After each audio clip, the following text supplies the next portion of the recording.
Assalamualaikum warahmatullahi wabarakatuh.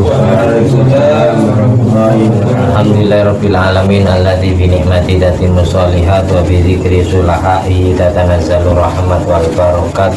Wassalatu wassalamu ala sayyidina wa maulana Muhammadin tubbil qadat wa ala alihi wa ashabihi al-anjumi zahirat amma ba'du.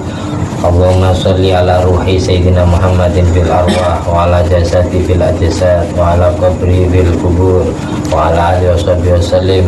Rabbi shrah li sadri wa yassir li amri wa hlul 'uqdatam min lisani yafqahu qawli. Rabbi zidni ilma warzuqni fahma. Allahumma ftah 'alaina futuhal 'arifin waj'alna khalisatan liwajhikal karim.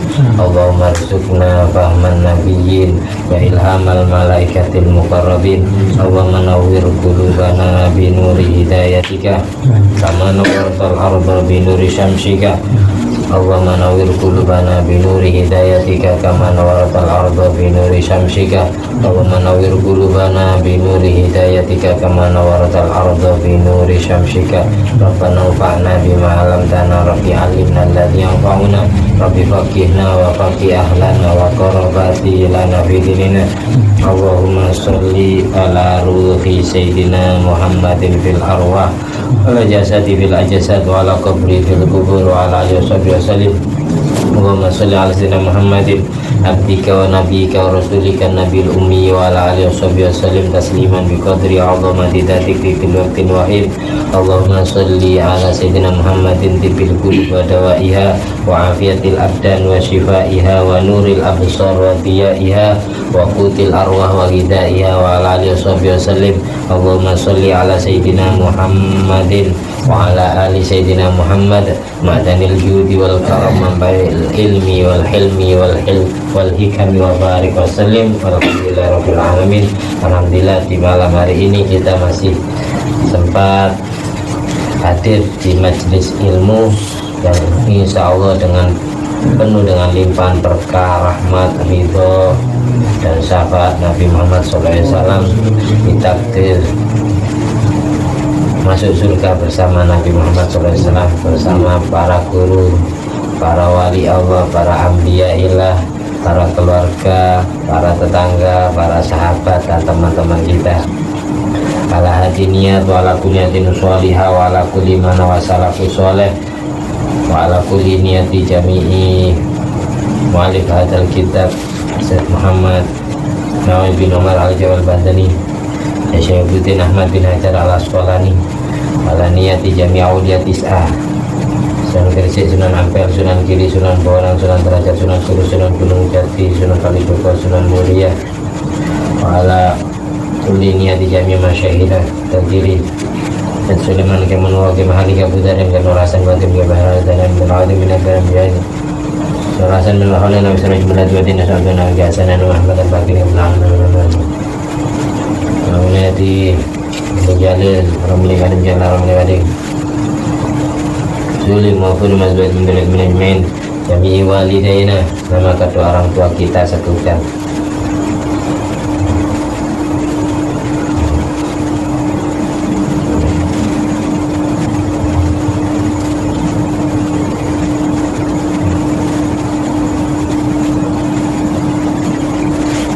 Maghfur mazal majma'in jami'a baina wa umatina wa masyaihina wa azwajina wa dhurriyyatina wa auladina wa talamidina wa ra'iyatina wa istiqaina wa karabatina wa ikhwana bidin wa ahlina wa adamina min ummati Muhammadin sallallahu alaihi wasallam wa jamil muslimin wal muslimat wal mu'minin wal mu'minat aina makanu min masyarikil ardi ila magharibiha al-ahya'i minhum wal amwat maghfir lahum warhamhum wa'afi ma'anhum syai'ulilana wa lahumul fatihah.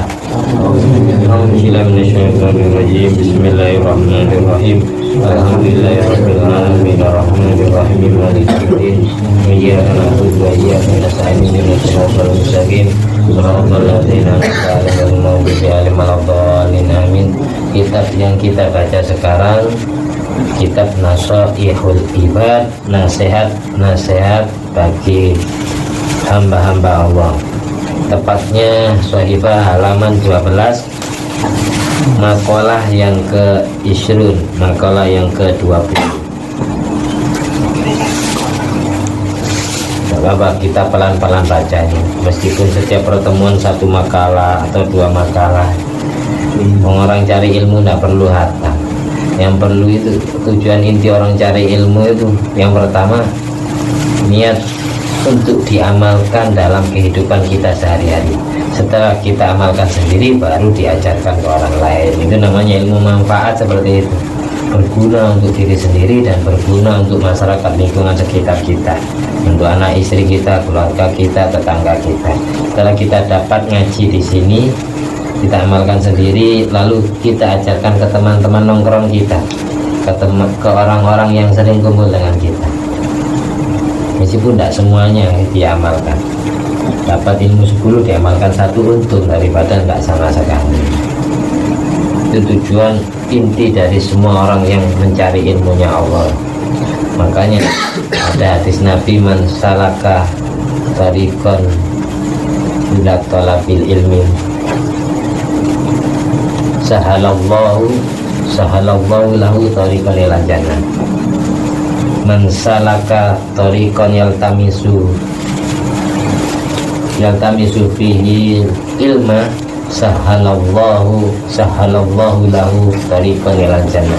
Barang siapa yang berjalan dengan niatan mencari ilmunya Allah, maka Allah mudahkan dia, Allah gampangkan dia jalan dia menuju surga. Wa yuridillahu bi khairan yufaqihu fiddin. Orang yang dikehendaki baik oleh Allah pasti dimengertikan tentang ilmu agama. Orang yang dikehendaki jelek oleh Allah pasti dibodohkan tentang agama. Jadi kita ini termasuk orang yang pilihan Allah. Semua yang datang ke majelis ilmu berarti dikehendaki baik. Kalau tidak dikehendaki baik, nah mungkin kaki kita sampai melangkah ke sini. Hati kita kencang, semangat belajarnya, semangat menuntutnya. Semuanya itu atas skenario yang Allah rencanakan kepada kita. Alhamdulillah mulai banyak yang datang lagi. Saya lanjut. Wal maqala al-ishrun. Maqala yang ke-20 diriwayatkan dari Sayyidina Ali bin Abi Thalib radhiyallahu anhu wa karamahu wajhah.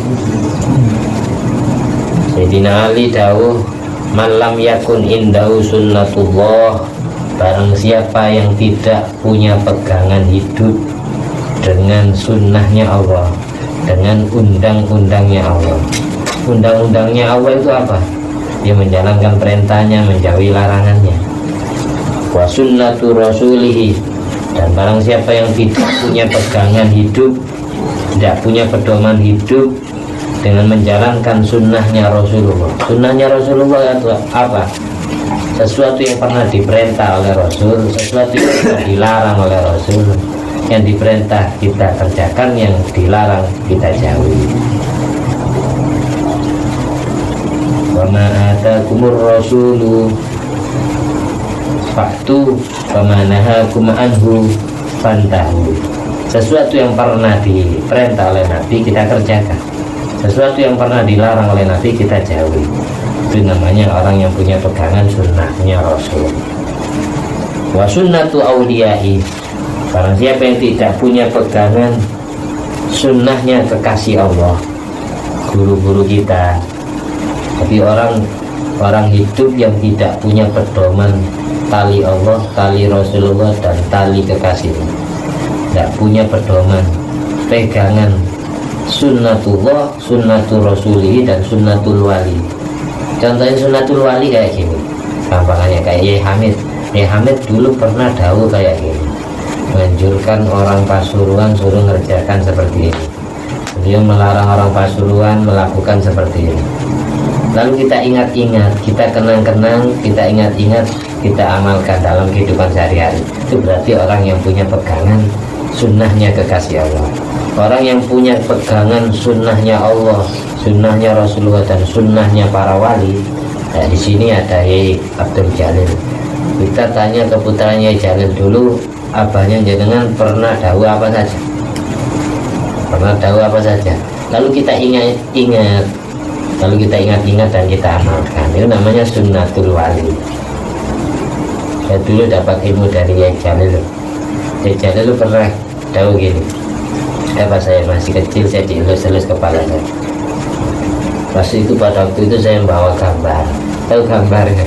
Biasanya anak kecil main-main ini yang ada anunya ini. Temu Yai Jalil di selatannya masjid itu. Temu. Itu gambar nih, gitu ya. Iya. Ya bagaimana dah gitu katanya Yai Jalil. Saya masih kecil SD kelas 5 apa kelas 6 lupa ya. Boten ya itu dolenan gitu ya. Dolenan jadi lesung. Oh iya. Ini bisa jadi orang pinter lah ya. Orang pinter lah. Amin. Nek sembahyang itu ketika sujud, ketika tasbih sujud, tasbih ruku, baca. Tapi bahasanya Jawa ya Jan. Pocon ping 7. Podo ambil orang sembahyang ping 7. Ya. Jadi kalau sholat, ketika baca tasbih ruku atau tasbih sujud, itu usahakan baca 7 kali, jangan 3 kali. Terutama ketika kita sholat sendiri. Kalau sholat jadi imam, jangan lihat makmum, takut ada makmum yang kebelet selesai sholat.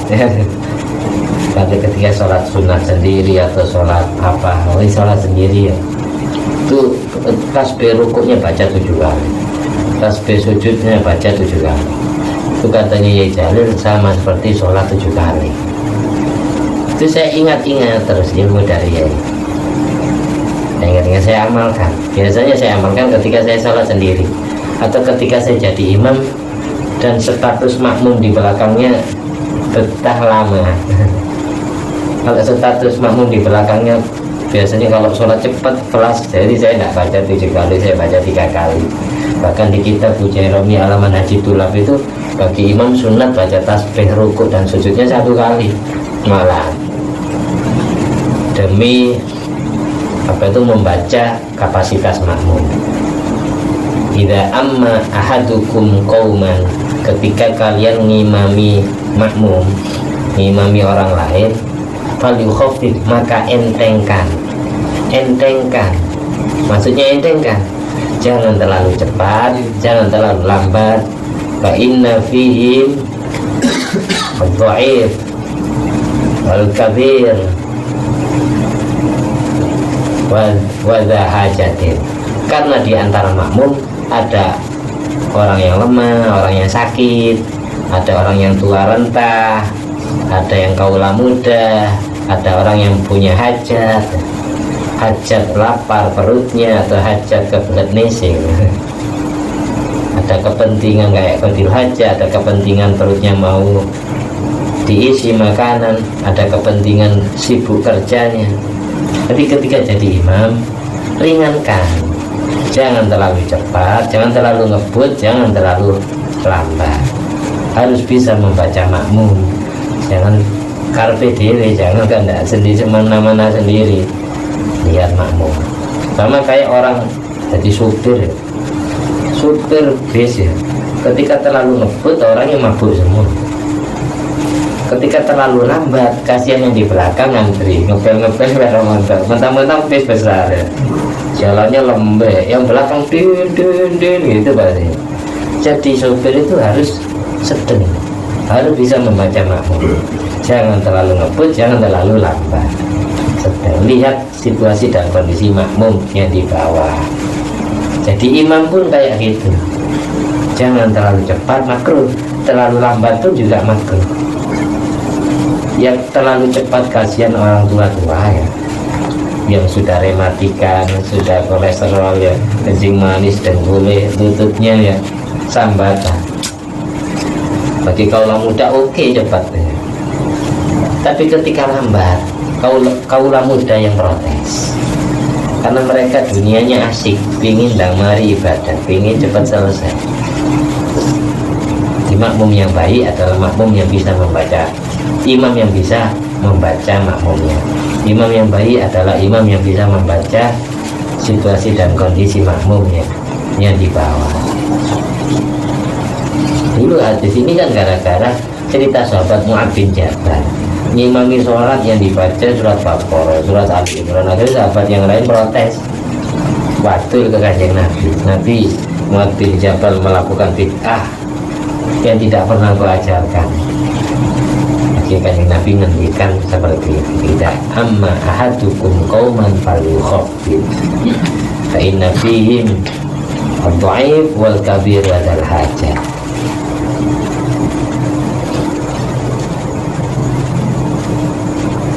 Itu diantara sunnat aulia. Ingat-ingat pesannya wali-wali, kemudian kita amalkan. Ingat-ingat pesannya guru, meskipun kita tidak tahu dasarnya dari kitab apa. Nah, gitu. Kita ingat-ingat. Jadi kalau bisa kita catat. Kita punya guru, punya kiai. Kiai saya pernah tahu kayak gini, kami catat di kitab, di bukunya. Terus amalkan, ingat-ingat selalu. Dan kayak ini pesannya orang tua saya, itu saya kenang benar. Ini termasuk bagian sunnatul aulia ini. Kuncinya orang jadi wali harus ngiling-ngiling, ingat-ingat pesan gurunya, pesan orang tuanya, baru diamalkan. Setelah ingat, itu bagian dari pengertian taat dan khidmat kepada guru dan kepada orang tua. Tanya Sayyidina Ali, barang siapa yang tidak punya pedoman hidup sunnahnya Allah, sunnahnya Rasulullah, dan sunnahnya para kekasihnya, falaysa fi yadihi syai'un, maka berarti dia tidak punya harta kekayaan sama sekali di tangannya. Berarti dia tidak punya sesuatu yang bernilai harganya. Berarti hidupnya dia hampa, tidak ada gunanya, katanya Sayyidina Ali. Qila lahu, lalu Sayyidina Ali balik ditanya oleh sahabat yang mendengarkan ceramah beliau, ma sunnatullah, apa yang kau maksud sunnatullah itu Sayyidina Ali? Sayyidina Ali jawab, kitmanus sirri, bisa menyimpan rahasia, wa huwa ma akhfahu nas anil hadis inda syakhsin. Rahasia adalah sesuatu yang disembunyikan oleh orang lain dari omongan di sisi orang lain. Jadi fakitmanus sirri wajibun, menyimpan rahasia itu hukumnya wajib. Walladzina amanu, walladzina yuhibbuna an tasyi'al fahishatu fil ladzina amanu lahum adzabun alimun fid dunya wal akhirah. Al-ayah. Orang yang senang mengumbar rahasia, mengumbar aibnya orang lain, maka dia akan mendapatkan azab yang pedih di dunia dan di akhirat. Bukan di akhirat saja. Orang yang senang menceritakan kejelekan orang lain, ada temannya pernah zina, lalu diceritakan ke orang-orang, itu pernah itu pernah zina gitu. Nyampe semua kemana-mana, pernah melacur, pernah dicerita-cerita, senang mengumbar aibnya orang lain. Itu berarti dia tidak menjalankan sunnatullah. Karena orang yang menjalankan sunnatullah adalah orang yang bisa menyimpan rahasia orang lain, terutama yang menyangkut aib, kejelekannya, keburukannya. Karena apa? Karena orang yang mendengar ceritanya, yang asalnya mengagumkan, mentakzimi, memuliakan, setelah tahu kekurangannya, akhirnya rentan hubungannya, mulai tidak hormat lagi. Setiap manusia itu pasti pernah berdosa kepada Allah. Tidak ada manusia yang sempurna kecuali para nabi. Masih yang wali, ya Jalil, ya Hamid, itu pernah dosa kepada Allah. Karena apa? Karena beliau punya nafsu. Nafsu itu arahnya kemana? Ke maksiat. Tapi kenapa kok beliau bisa jadi wali? Itu yang kita cari resepnya. Semua walinya Allah itu pernah berdosa kepada Allah. Kalau semua nabi, tidak ada yang berdosa. Lalu pelanggaran yang dilakukan para nabi itu apa kalau tidak dihukumi dosa? Nabi Adam pernah melanggar makan buah kuldi. Nabi Daud pernah kerentek jelek. Kayak gini contohnya. Nabi Daud dulu punya muridnya punya istri cantik. Ketika berangkat perang, dia jadi pimpinan perang karena raja ya. Nabi Daud kerentek dalam hatinya, kalau ini santri saya ini, murid saya ini mati di medan pertempuran, istrinya akan saya nikahi. Gara-gara hal yang seperti itu disalahkan oleh Allah. Ini kelasnya Nabi. Umam punya istri cantik, terus saya kerentak nek Umam mati bujune tak rapi. Itu kelasnya wali, kelasnya nabi dianggap sangat besar. Gara-gara ini kesalahan semua para nabi itu tidak bisa kita katakan dosa, tapi hanya bisa kita katakan maksiat. Tidak setiap maksiat dosa, ada maksiat yang tidak dosa, yaitu maksiat yang dilakukan oleh para nabi. Maksiatu Adam laisa kal maksiat bal sirrun min asraril uluhiyah.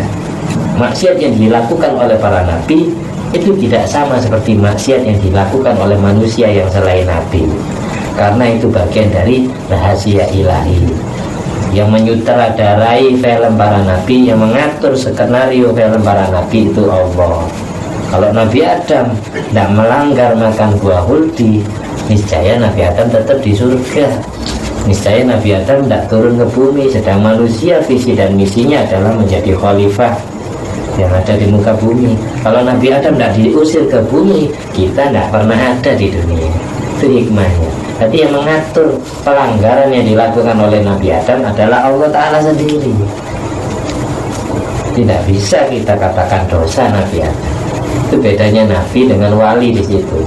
Makanya istilahnya beda. Kalau nabi itu maksum, terpelihara dari berbuat dosa. Kalau wali itu mahfud, dijaga dari dosa. Apa bedanya? Kalau maksum, lam yakun fihi dzambun albattatan, tidak pernah berdosa sama sekali. Itu maksum. Kalau mahfud itu yakunu fihi dzambun walakin lam yakun fihi isra bal yatub. Kalau wali itu mahfud, dijaga oleh Allah dari dosa, tapi tidak menuntut kemungkinan mereka semua pernah berdosa, tapi dosanya tidak istiqomah, tidak rutin. Diberi kesempatan tobat oleh Allah, diberi kesempatan tobat oleh Allah. Kalau wali melakukan pelanggaran dosa, pasti hatinya di SMS oleh Allah, tiba-tiba ditegur, kamu barusan dosa, pasti dikasih tahu, terasa hatinya langsung. Akhirnya istighfar, akhirnya tobat, habis lagi dosa.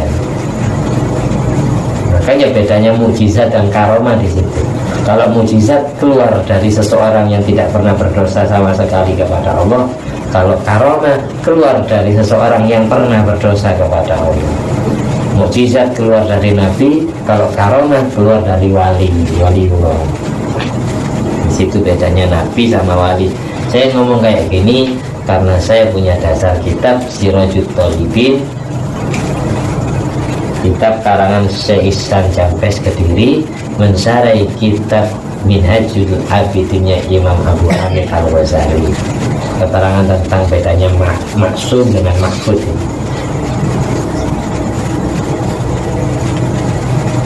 Jadi yang pertama, pedoman sunnatullah yang dimaksud oleh Sayyidina Ali adalah menyimpan rahasia orang lain.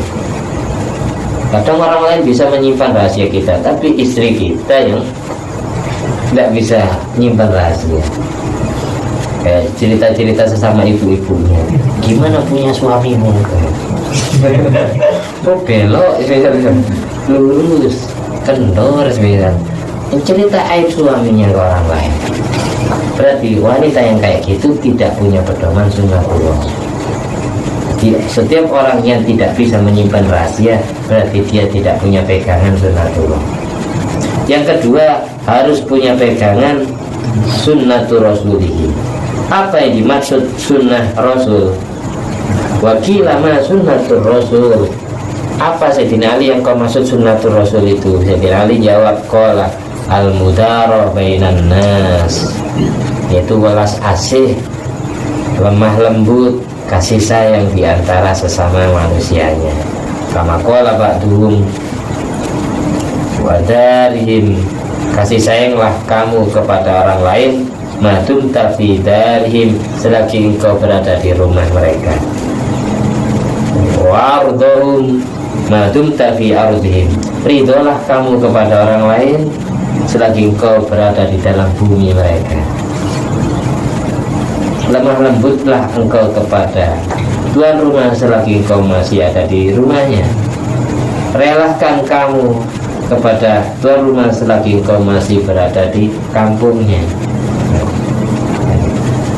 Jadi orang yang bisa melakukan lemah lembut, sopan santun, ramah tamah, itu adalah orang yang menjaga sunnah Rasul.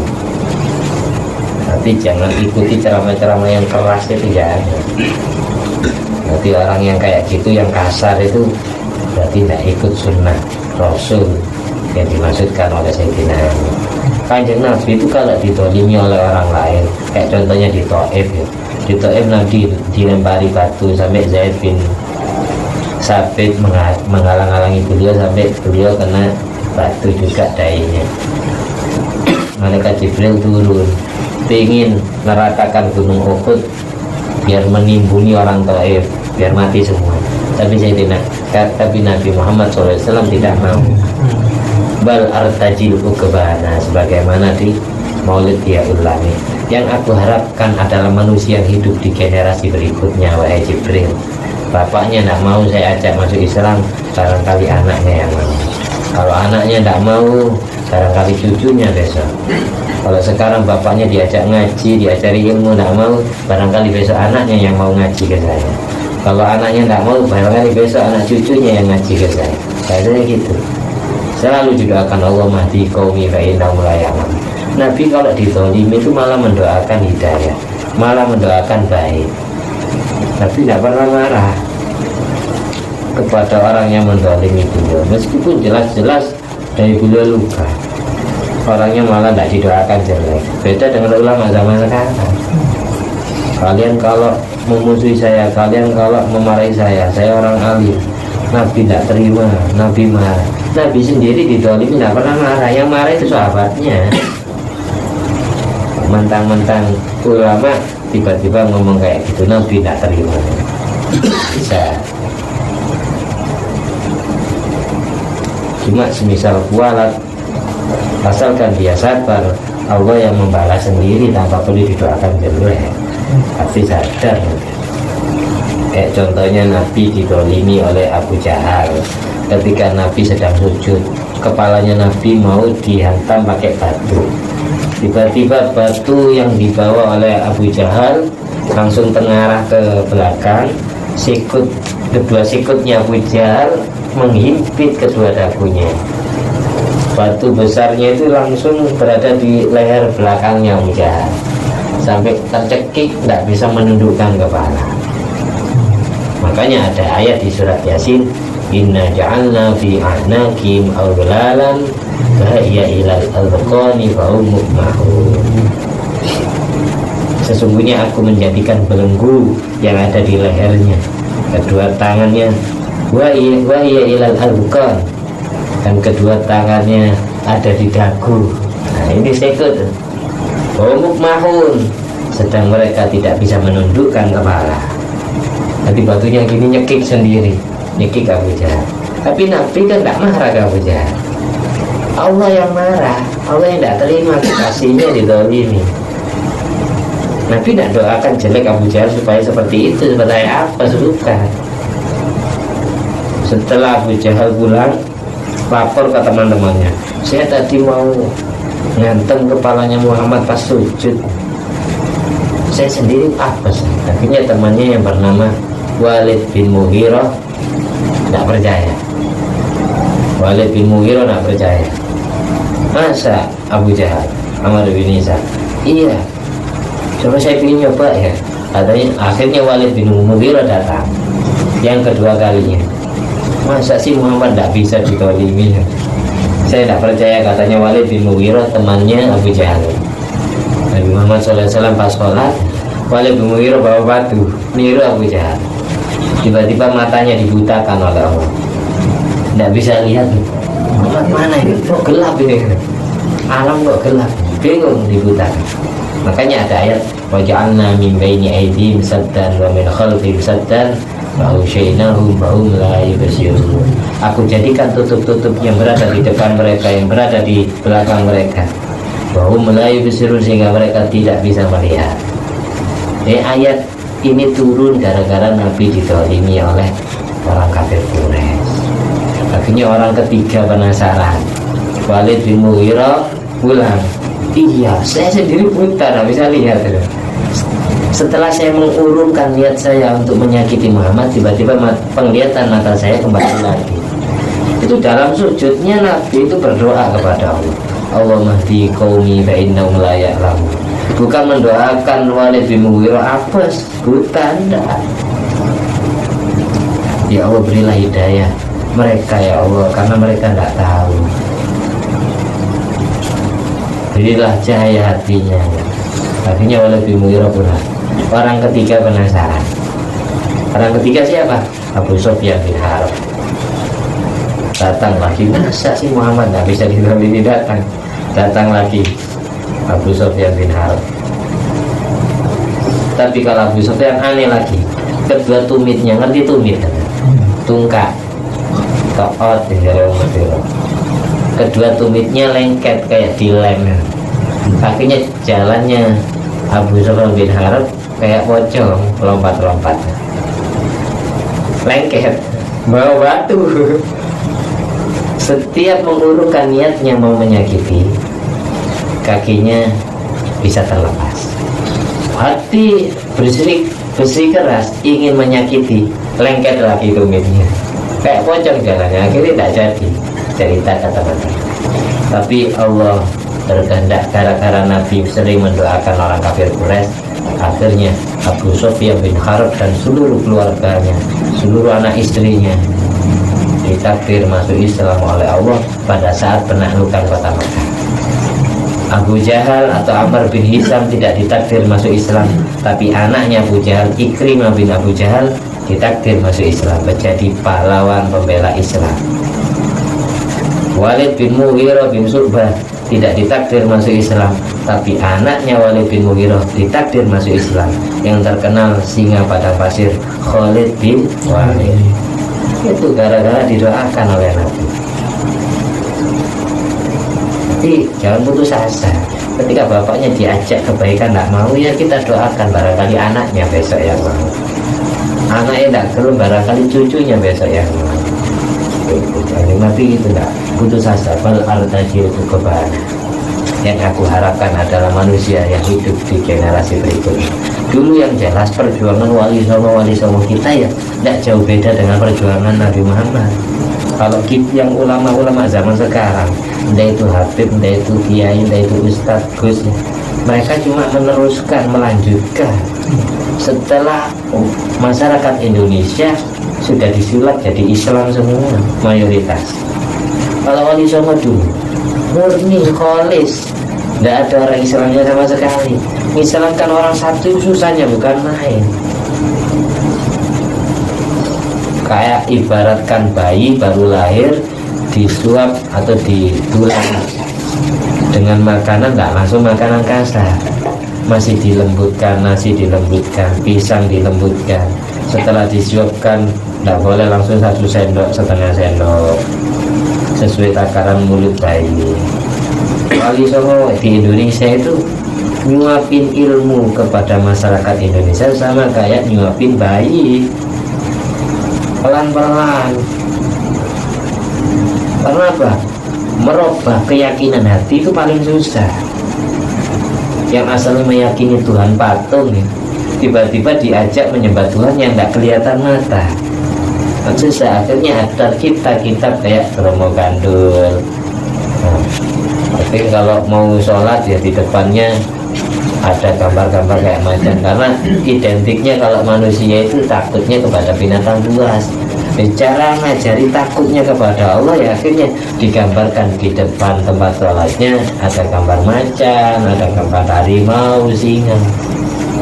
Biar ketika sholat takut kepada Allahnya, awalnya kayak takut kepada binatang buas. Itu artinya ngajari takut. Kalau diterapkan sekarang kita Bromo Gandul ya sesat. Tapi di situ pelan-pelannya wali songo ngajar. Kalau sekarang difatwakan kayak gitu ya sesat alirannya. Perjuangan korban kayak dulu Sunan Kudus saat korban Idul Adha, hari raya Idul Adha, beliau berfatwa orang Islam tidak boleh berkorban sapi atau kerbau. Karena apa? Kerbau dan sapi termasuk hewan yang dimitoskan oleh orang Hindu, dianggap dewa, dianggap hewan suci, tidak boleh dinodai, kalau bisa disembah. Jadi orang Islam meskipun ada kurban onta, ada kurban sapi, ada kurban kambing, tapi Sunan Kudus melarang orang Islam kurban sapi demi menghargai umat yang lain, biar tidak tersinggung kesuciannya. Akhirnya menarik simpatisan hati Ratu Pakungwati, Ratu Poncowati, Raja Kudus pada waktu itu. Apakah seperti itu ajaran orang Islam? Akhirnya beliau penasaran. Sunan Kudus tetap mendoakan, ya Allah berilah hidayah Ratu Pakungwati, Ratu Poncowati. Akhirnya dia masuk Islam. Kerajaan Kudus diberikan kepada Sunan Kudus. Anaknya Sunan Kudus dinikahkan dengan Ratu Poncowati. Jadi ulama-ulama Kudus, Kiai Kudus, kayak Arwani dan lain sebagainya, itu anak cucunya. Orang berbobot ini, darah biru, dinikahkan anaknya dengan Raja Kudus. Kerajaan Kudus dipasrahkan ke Kudus. Akhirnya sekarang jadi masjid Menara Kudus. Itu juga kerajaan itu. Itu ulama zaman dahulu, Wali Songo itu berdakwah yang tidak keras. Kita kalau ingin sukses dakwah di Indonesia harus ikut cara beliau, jangan semena-mena. Nanti ada orang mabuk langsung ditugel dasi. Ya ente namanya kalau mau Islam, tidak ada yang mau bertobat kalau caranya kayak itu. Seperti kalau sembahyang di istiqomah, lama-lama ya kalau ngaji, kalau ziarah itu terpada RBP itu nggak naik, karena yang mentakdir ibadah kita diterima apa enggak oleh Allah, dosa kita diampuni apa enggak, bukan hak kita. Itu murni veto, murni prerogatif Allah, bukan hak sesama manusia. Belum tentu yang jadi ulama, yang jadi ustadz, yang jadi kiai, yang jadi kus ibadahnya keterima, bisa jadi ditolak karena riya, selalu riya, pamer, ingin dipuji orang, ingin didengar orang, biar dikatain sebagai orang yang soleh. Uzong itu ibadah 5 alim semua khusus surbannya ya kandel.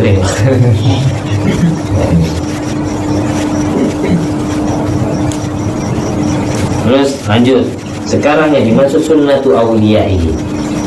Wakilama sunnatu awliya'i wa Sayyidina Ali, katanya sahabat yang ngaji kepada Sayyidina Ali pada waktu itu, apa yang kau maksud sunnatnya wali? Kalau tadi sunnatullah adalah kitmanu siri, menyimpan rahasia. Sunnatul Rasul apa tadi? Sunnatul Rasul al-mudara bainan nas, lemah lembut, kasih sayang kepada sesama manusia. Itu di atas itu ada. Ojo dadi menungso adiguno, sapa sira sapa ingsun. Jangan jadi manusia yang sok sapa lu sapa gua, egoisme, tidak saling tolong menolong. Ojo dadi menungso adiguno, sapa sira sapa ingsun. Dadi menungso sing lemah lembut, andhep asor. Itu yang dimaksud mudara bainan nas. Yang dimaksud sunnatul Rasul adalah orang yang bisa lemah lembut, orang yang bisa andhep asor, merendah, tidak menyombongkan dirinya. Meskipun dia alim tapi merasa lebih kotor, jelek. Meskipun dia kaya tapi merasa miskin karena kurang sedekah, miskin pahala akhirat. Meskipun dia perkasa karena merasa lemah, karena selalu kalah dengan istrinya. Tidak marah gitu, namanya andhap asor. Andhap asor itu merendah, tawadu. Tawadu itu bukan tahu warna duit, bukan. Tawadu itu merendahkan diri, merendahkan hati, tidak menyombongkan diri, tidak bangga, tidak ujub. Terus berikutnya yang dimaksud sunnatul aulia atau sunnatul wali, undang-undangnya wali, jejak langkahnya wali adalah ihtimalul adza anin nas, bisa menanggung penderitaan dari orang lain. Tirakatnya para wali itu bisa menanggung penderitaan dari orang lain. Diomongi jelek, memaafkan, tidak dendam. Difitnah, dihasut, diadu domba, dia tidak dendam, tidak membalas permusuhan mereka. In udhiya ya'fu wa la yu'aqib wa in khusima yasmut wa la yujawib. Bisa hafal semua karena baca tiba terus ya. Di Maulid Tiba si Abdurrahman Abdul Jalil Ad-Dibai menerangkan ciri-ciri atau sifatnya Nabi Muhammad SAW. In udhiya ya'fu wa la yu'aqib wa in khusima yasmut wa la yujawib. Nabi itu kalau disakiti beliau memaafkan sebelum dimintai maaf oleh orang, dan tidak membalas rasa sakit yang diberikan oleh orang itu. Tidak pernah balas, disakiti tidak pernah balas, memaafkan sebelum dimintai maaf. Wa in khusima yasmut. Kalau Nabi itu dimusuhi beliau diam, mulutnya diam, tidak menjawab permusuhan. Wala yujawib. Beda dengan kita jauh. Dia omongin jelek, ikut-ikut menebarkan fitnah. Aduh dong.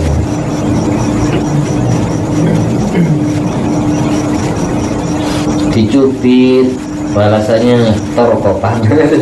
Tidak setimpal, padahal dicubit, tapi balasannya hantaman. Dihantam, balasannya dibedil, di pistol. Di pistol ditembak, balasannya dibom. Lebih besaran balasannya. Kayak balas kepada semut. Semut menggigit manusia tidak pernah manusia mati karena kegigit semut. Tapi balasan manusia yang tergigit pasti kematian. Aku coba semut ya. Nggak setimpal balasannya. Katanya semut nggak imbang ini. Aku nyokot nggak tahu mati aku. Paling pelas dok. Jadi pribadi. Tidak seimbang. Mentang-mentang perkasa, makhluk yang perkasa yang hebat. Makanya ada hadis Nabi, irhamu man fil ardi yarhamkum man fis sama. Sayangi orang yang ada di bumi, sayangi makhluk Allah yang ada di bumi termasuk semut. Maka makhluk yang ada di langit pasti sayang kepada kita. Sering mengistighfarkan, mendoakan maghfirah untuk kita. Karena malaikatnya Allah yang diangkat saya. Kalau wali-wali malah semut dipakani ya, bukan dibunuh. Kalau digigit nyamuk gimana ya? Sodako darah ke nyamuk. Beres. Saya sendiri kamu nggak pakai autan. Nggak usah marah digigit nyamuk. Nyamuk itu termasuk hewan yang membanguni orang tidur malam sholat tahajud. Tanpa ada nyamuk ya nggak bisa bangun sih jenur. Makan nyamuk. Tak makan.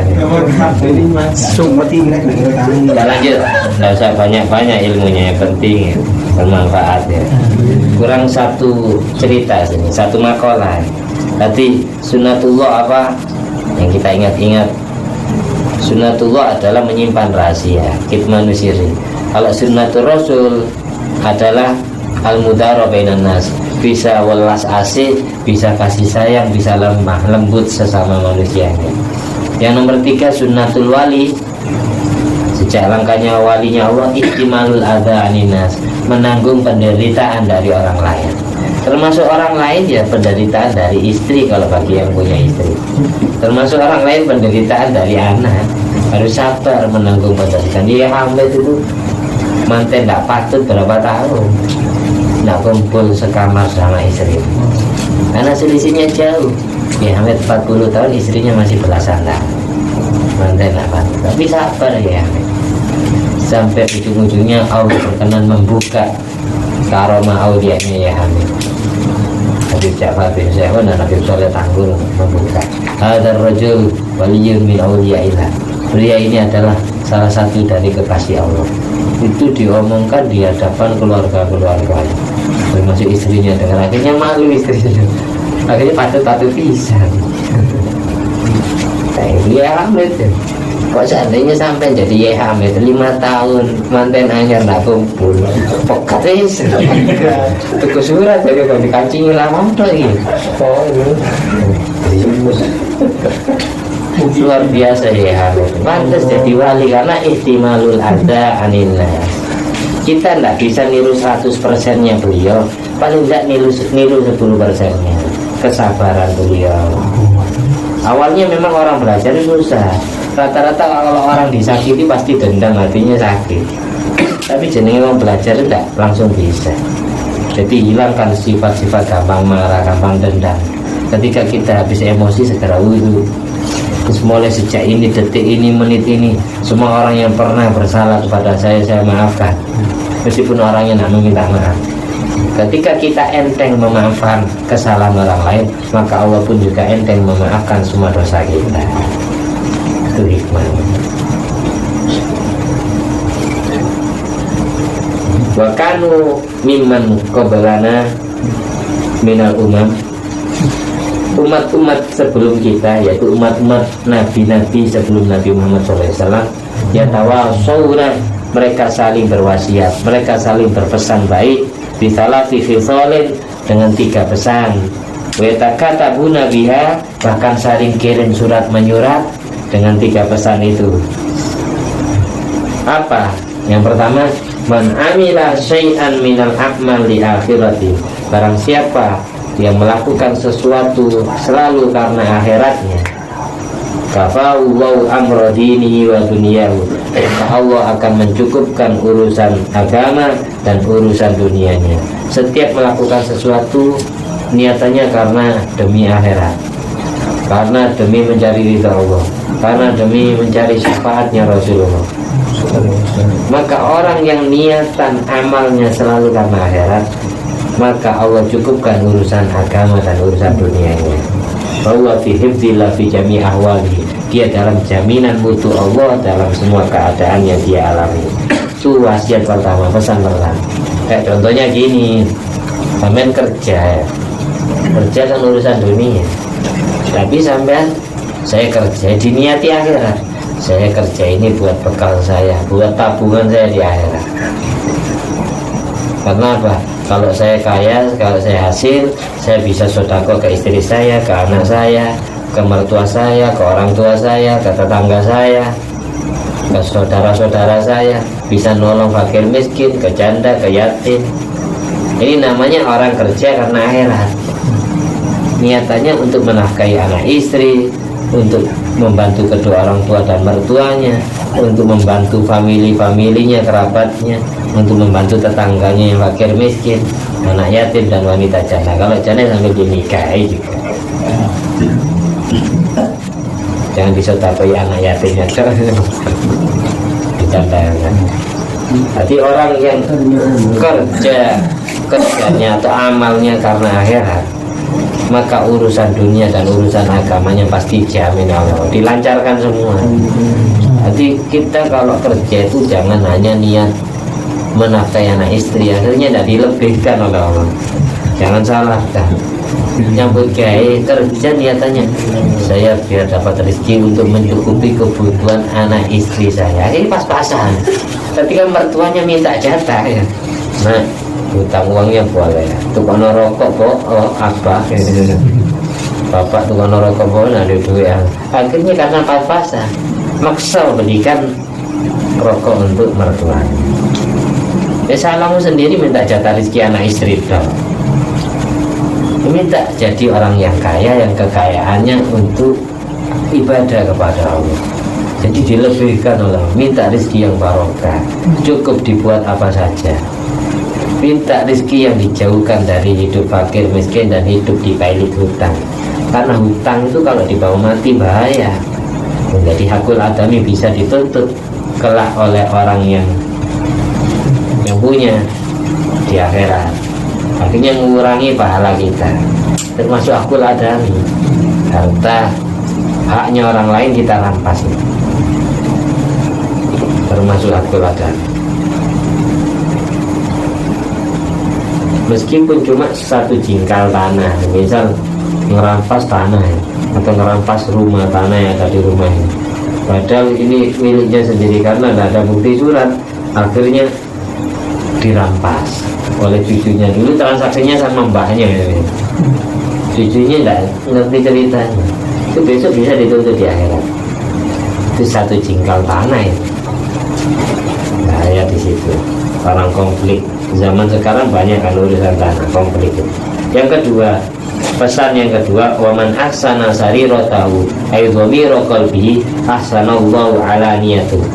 Orang yang selalu memperbagus, memperindah hatinya, maka Allah perindah pula jasmaninya. Orang yang selalu memperbaiki rohaninya, Allah perbaiki pula jasmaninya. Orang yang selalu memperbaiki hatinya, maka Allah perindah pula anggota zahirnya. Setiap merasa kotor hatinya karena terkotor itu, segera diistighfari, segera dilebur pakai air wudu, segera dilebur dengan sedekah. Innal hasanat yudhibnas sayyi'at. Semua amal baik dapat melebur kejelekan. Setiap habis berdosa segera sholat, segera sedekah, segera wudu'i, habis marah wudu. Karena dosa-dosanya mata itu luntur ketika wudu, dosa-dosanya telinga luntur ketika wudu, dosa-dosanya kepala hati luntur ketika mengusap kepala, dosa-dosanya tangan kaki luntur ketika membasuh kaki dan tangan. Jika diwudhu, bisa mandi tobat, baru sholat sunat 2 rakaat. Jadi sholat sunat tobat itu dikerjakan sebelum tobat dan sesudah tobat. Kalau saya baca di kitab Asyatus Sarqawi, orang disunatkan sholat sunat tobat itu sebelum bertobat dan sesudah bertobat. Jadi yang enak sebelum sholat sunat ya, itu mandi dulu, niat mandi tobat sebagaimana niatnya Kanjeng Nabi Muhammad SAW. Insya Allah tidak salah kalau niatnya kayak gitu. Saya niat mandi sesuai niatnya Nabi Muhammad SAW. Sebodoh-bodohnya orang kalau niatnya kayak gitu pasti bener ya kan. Niatnya saya mau niat takut salah, takut tidak cocok dengan kita. Tapi niatnya mandi ini, saya niat sesuai niatnya Nabi Muhammad SAW mandi ya. Ketika Nabi Muhammad SAW mandi pasti bener ya. Nabi kalau niatnya sesuai dengan tuntunan Allah, itu aja beres ya. Setelah mandi tobat baru sholat sunat tobat 2 rakaat.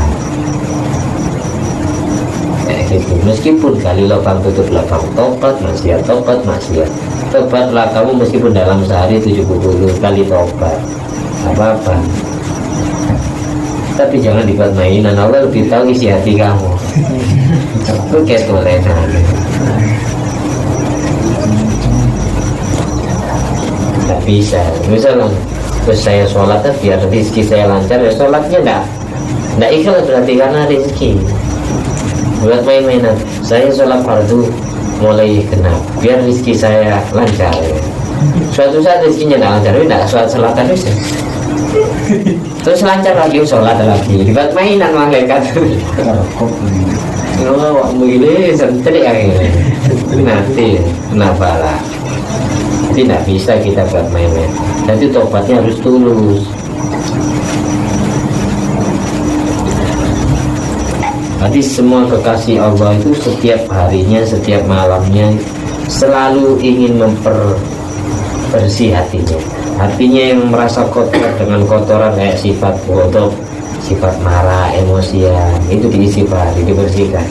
Gampang irian, gampang cinta pangkat, cinta dunia, cinta harta ya. Itu istighfar ya. Gampang riak, gampang pamer, caper, gampang sum'ah, ingin didengar orang, ngaji dinaik-naik malih dipuji. Terus gampang, apalagi yang sering kiber, sombong, gampang ujub, bangga. Itu semua kekasih Allah setiap hari membersihkan itu, sibuk membersihkan itu. Orang yang selalu sibuk memperbaiki hatinya, kotoran hatinya, dia akan diperbaiki juga anggota zahirnya oleh Allah, diberi sehat. Kotoran dosa yang mengotori hati kita itu aslinya, daunnya Imam Ghazali, tidak jauh beda dengan kotoran yang keluar dari anus kita. Ketika kita jijik menyentuh dan mencium kotoran yang keluar dari anus, kok seandainya kotoran yang mengotori hati itu Allah zahirkan, Allah tampakkan, niscaya kita lebih jijik, lebih bau kotoran dosa yang mengotori hati. Bal rona ala qulubihim ma kanu yaksibun, bahkan telah menutupi hati segala maksiat yang dilakukan oleh manusia. Setiap maksiat satu kali langsung hati ada bintik hitam, segera lebur, jangan nunggu besok. Segera diistighfari, segera disodakoi, semampu kita apa yang kita bisa melakukan kebaikan.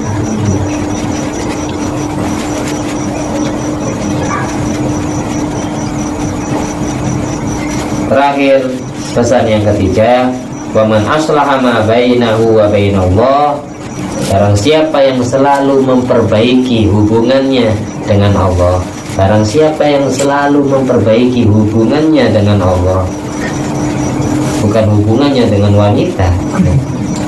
Barang siapa yang selalu memperbaiki hubungannya dengan Allah, cara memperbaikinya gimana? Bi'an amila amalan sholihan, amalan kholisan minar riya wal ujub wa tasmi'. Dalam artian dia melakukan amal ibadah yang murni, yang selamat dari riya, caper, pamer, ingin dilihat orang biar dipuji, wal ujub, sombong, bangga kepada kehebatan sendiri. Ini ndak ono aku, ndak kira iso. Ini namanya ujub. Kalau ndak ada saya, nanti kata-kata aku itu sombong, karena sudah terlepas dari kodrat Allah. Kalau bukan saya, nggak bisa. Itu namanya ujub, bangga kepada dirinya. Itu mengotori hati tanpa kita sadari. Sifat ujub itu identik dengan kiber, sombong. Terus tasmi, ingin didengar orang. Darusan, semisal darusan Ramadan, karena di sebelah langgar ada calon mertuanya, dienak-enakkan suaranya, itu namanya tasmi, sum'ah. Ingin didengar orang, itu jadi penyakitnya hati, yang mengotori hati. Ingin dipuji, calon mantuku apa nih? Siapa jadi Peslu? Siapa jadi Sopi? Langsung dapat nilai 80. Baru kita ngamen, kurangi 65 ya, tambah barang siapa yang selalu memperbaiki hubungannya dengan Allah, aslahu ma bainahu wa bainan nas, maka Allah akan memperbaiki hubungannya dengan manusia. Ketika kita selalu memperbaiki hubungan kita dengan Allah, maka Allah akan memperbaiki hubungan kita dengan sesama manusianya. Faman ahabbahu ahabbahul khalqu. Kesimpulan nih, orang yang sudah dicintai oleh Allah, maka pasti banyak penggemarnya, pasti dicintai oleh makhluknya Allah. Orang yang dibenci oleh Allah, pasti dia tidak ada penggemarnya, pasti dia juga dibenci oleh makhluk-makhluknya Allah. Begitu. Jadi belajar jadi orang yang dicintai oleh Allah, maka otomatis akan dicintai makhluknya Allah. Sekian dari kami, mudah-mudahan bermanfaat, khususnya bagi Al-Fakir sendiri, umumnya bagi kita semua yang menyimak dan mendengarkan, baik yang di sini maupun yang secara online. Bermanfaat dunia sampai akhirat, menjadi bekal hidup kita. Tidak pernah Allah lupakan ilmu kita dari hati kita, selalu diingatkan, selalu hati kita dapat hidayah, disadarkan oleh Allah, dituntun jalan kita, diatur hidup kita, urusan dunia, urusan agama, dan urusan akhirat kita oleh Allah Subhanahu wa taala. Ala hadiniyat wa ala kulliyatin sholihah wa ala kulli man salafus soleh bi Nabil Mustafa Sayyidina Muhammadin sallallahu alaihi wasallam. Syiri asraril Fatihah. Bismillahirrahmanirrahim. Alhamdulillahirabbil alamin arrahmanir rahim maliki yaumiddin. Iyyaka na'budu wa iyyaka nasta'in ihdinas siratal mustaqim siratal ladzina an'amta 'alaihim ghairil maghdubi 'alaihim. Rabbi faj'al mujtama wa yadujnu kami wa dina ma qad sa'ana min ataya bil jisami. Rabbi faj'al mujtama wa yadujnu qidami wa dina ma qad sa'ana min ataya jisami. Rabbi faj'al mujtama'ana wa yadu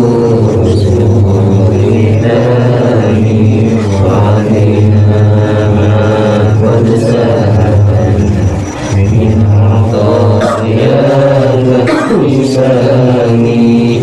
Allahumma sholli ala sayyidina Muhammad wa ala ali sayyidina Muhammad bi fadli subhana rabbika rabbil izzati amma yasifun wa salamun ala mursalin walhamdulillahi rabbil alamin. Wassalamualaikum warahmatullahi wabarakatuh.